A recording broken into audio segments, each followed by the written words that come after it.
So I'm here at Belfast's Lyric Theatre on this very sunny day, very rare in Belfast, I know, but I'm here to meet a man who's possibly one of Ireland's greatest singer-songwriters. He's worked with so many people over the years. He's had 4 platinum albums, numerous top 10 singles, and he's got a new greatest hits album just out at the minute. It is the one and only Mr. Christie Hennessy.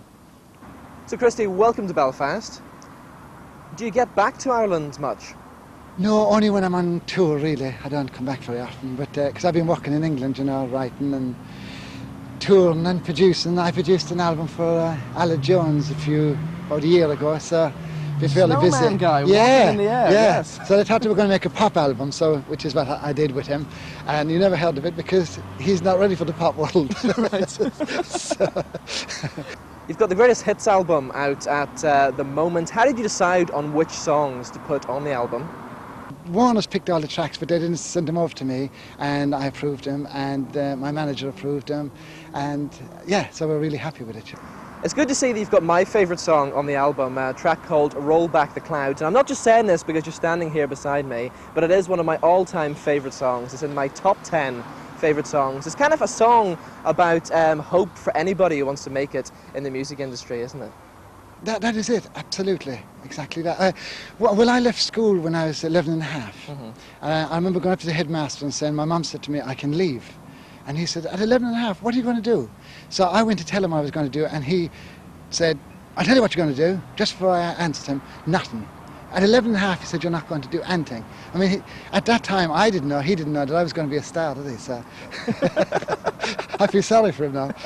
But anyway, the song is about that. It's like, you know, what are you going to do, you know? But you can do anything if you really want to do, if you put your, I think it's maybe put your, not your mind to it, but just believe in it, yeah. So you've been living in London for many years now, and you left Ireland at a very young age. Was it difficult trying to get that big break in the big city? Well, I started on the building sites, right. So, you know, I didn't expect anything. Yeah. I mean, I was doing drumming in blues bands and jazz bands, and then I wrote a song completely by mistake, just totally thought that it was another song. I was singing it, kept singing it, and when I told people about it, it's a great song by Leroy Carter, I said, no, I've got that song, you're singing the wrong song, it's not that. So I realised that nobody knew this song, so I'd written it. So I thought, okay, if I've written one, I can write another one. So I started learning the guitar, and then going out and doing the folk clubs, and did all the circuit of the colleges and folk clubs. But again, it's not hard work because you're not expecting anything. Yeah. I mean, I didn't expect to do anything more than what I was doing. Sorry, Robin. And so yeah, you know, so it's brilliant when it happens, but nobody really knows that that's going to happen to you, you know. All right. So in Ireland, did you come from a musical family? yeah, my dad played accordion, but we were blessed because, I mean, he died when I was 7, but he used to send away for music to America, all the jazz and swing stuff. So he used to play jazz and swing on the accordion. And my mum sang all traditional songs, so I had both sides of it. And we had Henry Cotton, who played drums for Sinatra, lived just down the road from me, and used to play in our house on Saturday night with a fella called Mickey Flahav, who's an amazing saxophone player. So I used to sit there with my back to the bass drum, have these amazing rhythms, which I even use today, even on the clawhammer that I use, that Henry was playing on the back, you know. He used to do skin deep. So even without realising, I was hearing all these wonderful rhythms. So yeah, I suppose, so my sister's singing, all my brothers sing and play guitar, and one brother writes with me, you know, so yeah, I suppose we are. All right. None of them have met it, just me, so I'm delighted to say, because I'm the youngest. And of course, your daughter Hermione now is in the music industry as well, because I saw you and her on the BBC show Country Cool recently. That's right, yeah, she's great. I think she should be doing her own thing, but, you know, and I hope she will, but at the moment, she used to manage me, so now I got a new manager, Frank Cotton. She's lovely looking, gorgeous gal. Maybe said that, she's standing behind me here. No, I tell you that anyway, she really is. And she's a great manager. Yeah. But Hermione was brilliant, but she took me as far as I could go, and she's gone on to do stuff of her own. She's really busy in the record industry that she's in. And my other daughter, Amber, plays violin, and she's working away doing bits and pieces. So. Right. But my son is with me on tour, plays keyboards and saxophone, you know. So. All right. So we saw you on the Country Cool TV show. You're kind of like a coach on that. How did you find that whole experience, coaching young singers coming up? It was brilliant. Yeah. I loved it. I didn't want to do it because I was kind of shying away from it. But then, anyway, they convinced me into doing it. And when I got there, I thought, then how am I going to tell these people what to do? Because I don't really know. You know, I just open my mouth and hope for the best. But when I heard them, I'm going to learn a lot here. I'm glad I came. They were really good, fantastic. And one of them's with me tonight on the show. Mons is his name. He's going to open up for me, and we'll do a duet together, you know. So they're just fantastic. He's absolutely brilliant. It's just a matter of time before he takes off. What was the question now? Did I enjoy that? I did, yes. It was great. All around the house. Sorry, Robin. Great stuff. So if somebody who hadn't been in the music industry before came up to you and said, Christie, give me one piece of advice for making it in the industry, what kind of big piece of advice would you give I'm a young singer? I just say, just do your best at what you do, and if you're in the right place at the right time, but be ready. Always be ready. Like, don't assume, oh, I'll learn this when the time comes, I'll write when the time comes. Have the good songs, have all the practice done, so when it actually happens, you haven't got long. If they're going to take you, you have to be ready for that. So I just say, if you really want to do it, then be ready for it. Assume that something's going to happen all the time, and if you continue on dreaming for the rest of your life, it's a brilliant dream anyway. So if nothing happens, you've had a brilliant dream, so it's great. And if it does happen, then that's great, you know. So as a child, were you a big dreamer? Did you always have these kind of absolutely. mad ideas? I still do. I'm nearly 60. I'm still dreaming away like that. This is going to happen. It's not going to happen because it doesn't happen when you're 60. But I still assume it will, you know. And I think you have to do that to write as well, you know, to write songs. And yeah, I think so. I was reading somewhere as well, you are a massive Superman fan, aren't you? Oh, I love Superman. I hate flying. That's the strange thing about it. I hate it, and I love him. And I often dream that, like, if God asked me what I want to be, inside, like he said, if he said to me, "What would you like to be? You don't want to be a star. What would you want to be?" I said, "Superman, fly." I'd just take off the Robin. Would be brilliant. No, I'd love that in a lovely green suit. Can you imagine it? And did you have all the comics as a child as well? I did. The Beano and Dandy are my favourite. I loved them, you know. Loved them. And I loved cartoons, but I spent my life in the picture house. Right, yeah. I mean, I'd literally, Sunday afternoon, Sunday evening, I just spent every evening in the picture house and ducking in, walking backwards, and I think you're coming out. It's just all the tricks in the world we did. So would you ever think about doing a movie? What, acting, you mean? Oh, no, I couldn't act. No, I'm absolutely terrible. I'm shaking here because the camera's there, you know. He's laughing early. But no, I'm used to. See, you're nice and calm now because this is what you do. This is not what I do, Robin. So, no, I would never be an actor, never. So do you get that little kind of rush of nerves before you go on stage every night?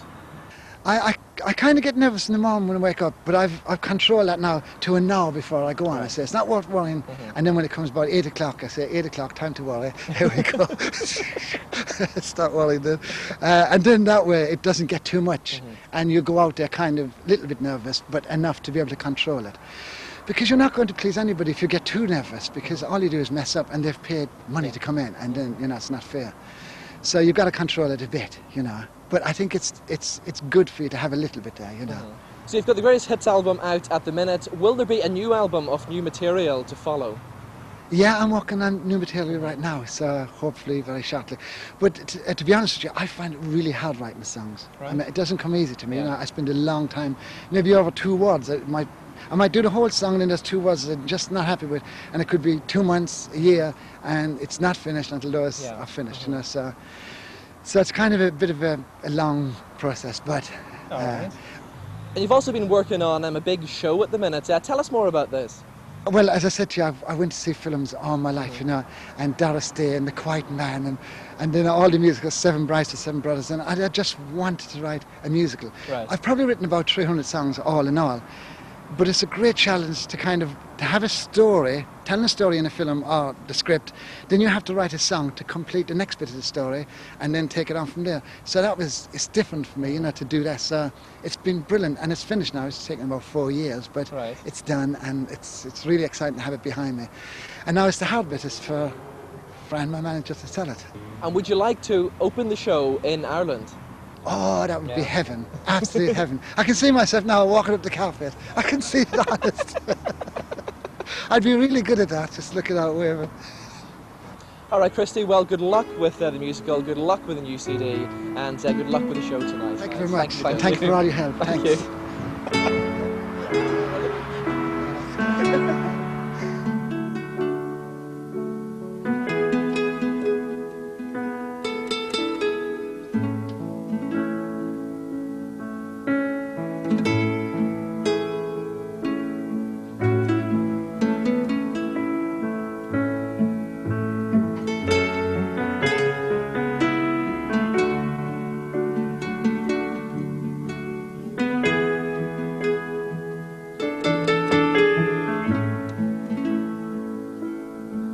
been sitting here so long for you to hear my songs, but all you want to know, have I been on the radio?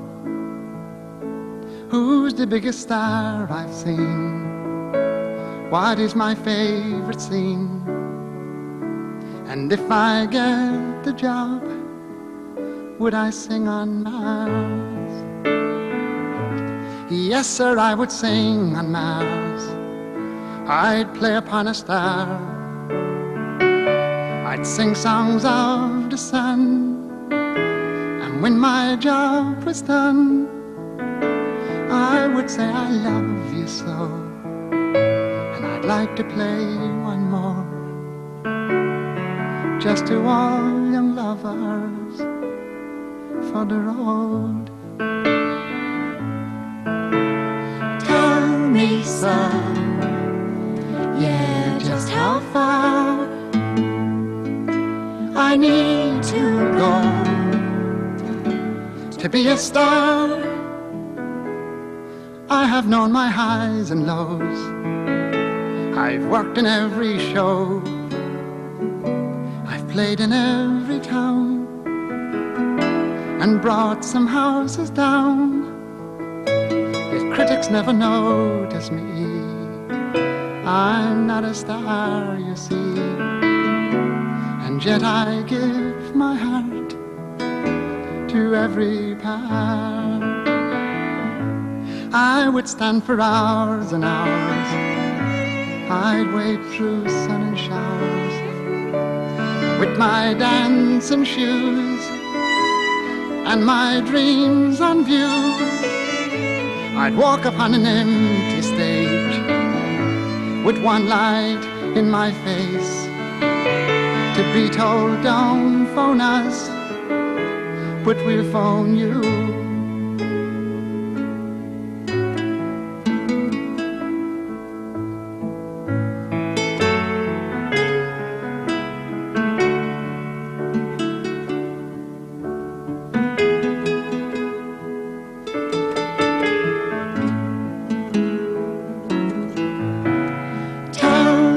Son, just how far I need to go to be a star. Every day the same old scenes, the same old happenings, 100 miles of shows, and yet no place to go. And when your look is all run out, you're asked to take a bow. You've just stolen the show, but now you're on your own. Yes, sir, they would sing on Mars. My dream scene is me the star. Me a star, I am a star.